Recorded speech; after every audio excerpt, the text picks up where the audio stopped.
Xitayغا ئوخشاپ كېتىۋاتىدۇ. Aptori Abduweli Ayup.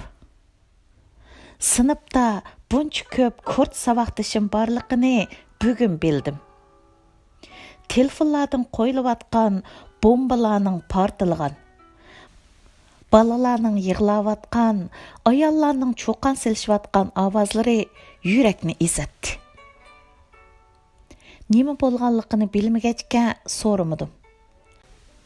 Faqat yeshi 50larga borgan, mazgilsiz so'lgan onalar, oilasini tashlab ketishga majbur bo'lgan otalar, amdili uchurum bo'lgan yoshlar, uvusi buzilgan qushdek bolalar.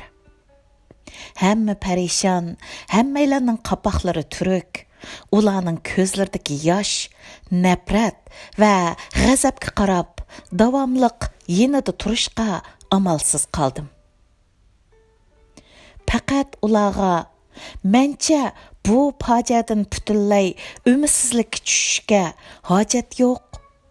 Turkiya Iroqdagi kurdlarni 50 yil bombardimon qildi. Natijada Iroqda Kurdiston Cumhuriyati qurildi.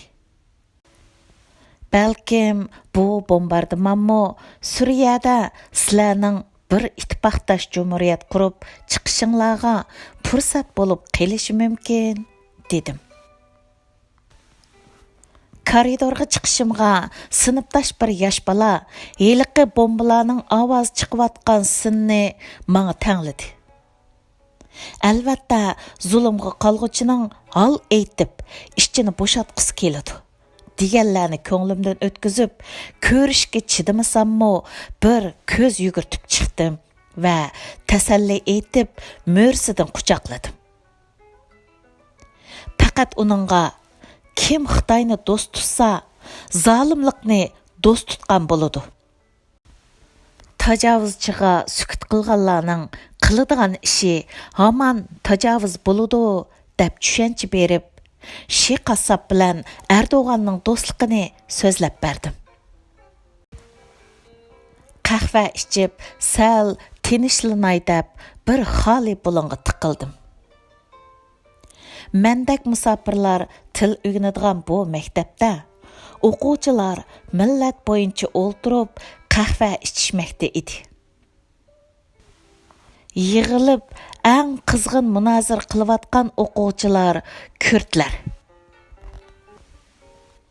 Ularning yenida jimjit o'ltirib, heli telefonlarga, heli atrofida o'zidan xeyli ko'p kurdlarga qarab jimib ketgini turklar.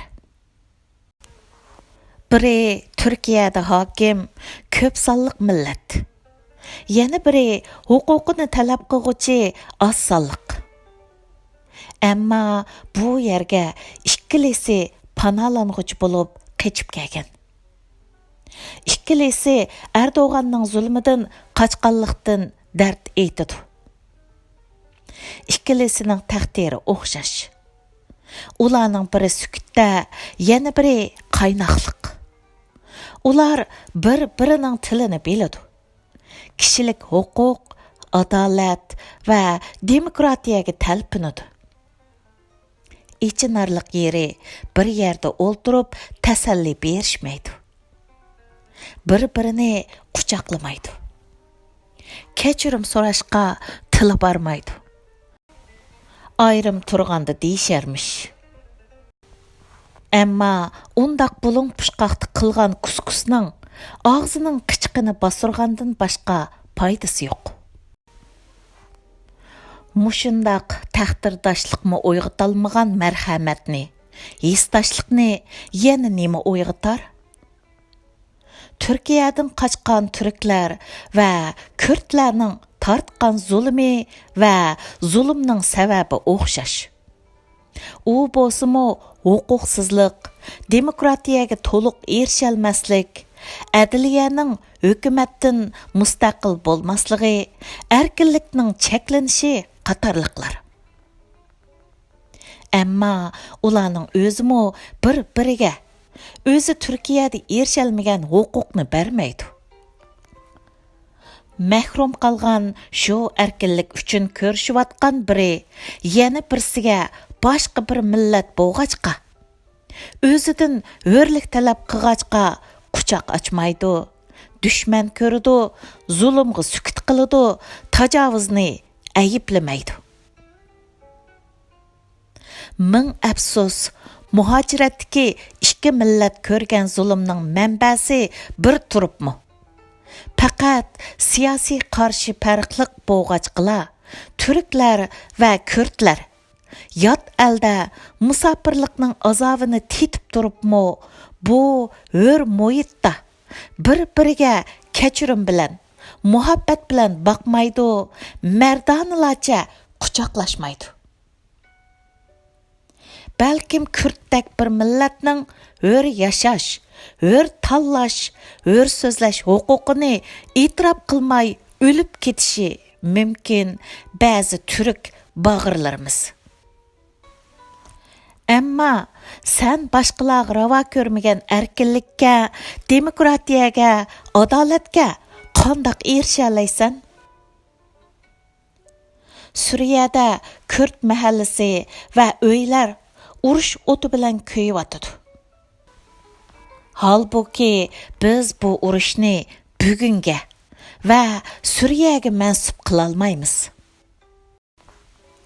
70 yildan beri tushmagan ikki millatning qo'lidagi qurolga texmi tava qila olmaymiz.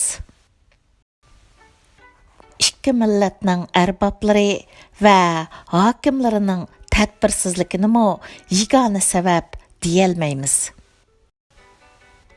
Bu ziddiyatning yildizi butunlay kurdlarning mustaqillik uchun terrorlik qilganligida emas. Yuqoridagi sabablar albatta muhim. Ammo yana Turkiyadagi turk, kurd, arab, laz qatorliq fuqarolarning bo'lib-atgan po'ruqliq va po'ruqsiz urushda sukut beparvoligini tanlashi, bir-biriga ishonchsizlikni tanlashimi sabab bo'lyotidi. Shundaqla sabab turk sarxillarining xiyolparastlik, ko'ranglik va fashistik millatchilikdan voz kecholmay, ichki krizisga yuzlanmaslik bo'lyotidi. Türkiye hükümetinin milletçilik ma'rifini yo'lga qo'yib, kurdlarning tilini ma'rifdan cheklab, ularning ballarga turklarning tarixini o'rgatib, ularga turklikni qabul qildirmoqchi bo'lyotidi. Bu qaloq tadbir kurdlarni assimilyatsiya qilmoqda yo'q, ularning kimligini texmo mustahkamlayotidi. Türkiye'deki hükümetler barlıq düşmanlıkni sırtqi kuchlarga döngap xalqni aldayotidu. Demokratiya, erkinlik, barobarlik, kishilik huquqqa hurmat qilmaganlikni yoshiryotidu va hukumatning iqtidor jihatdagi yetishsizligini e'tirof qilmaslikni turklarning o'ziga ishonchining ifodasi deb qarayotidu. G'arbga qarshi turishni vatanparvarlik deb qaraydigan johillikni kuchaytiryotidi.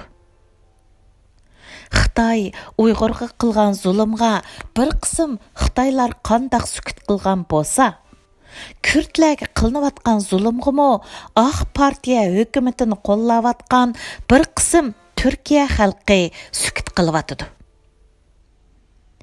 Türkiye hükümetimi Kürtlerge tutkan muamelesida Xitaygha o'xshab ketiwatidu.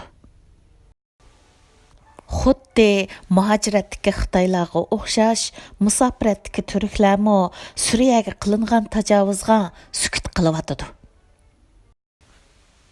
Xuddi Xitoy kompartiyasiga o'xshash Oq partiyami Xitoycha zulmni, haqovirlikni, polpazlikni, tajovuzchilikni kuchaytib, Kurdlarning milliy engini qo'zg'ab, ularning davlatini qurib beryotidi. Kurdlarning dunyoviy ittifoqini kuchlantiryotidi. Chunki u Xitoyga o'xshash huquq bir odamga markazlashgan diktatorlikqa va xurofiylikqa qarab ketivatidi. Tugidi. 2019 yil 10 oktyabr Bergin.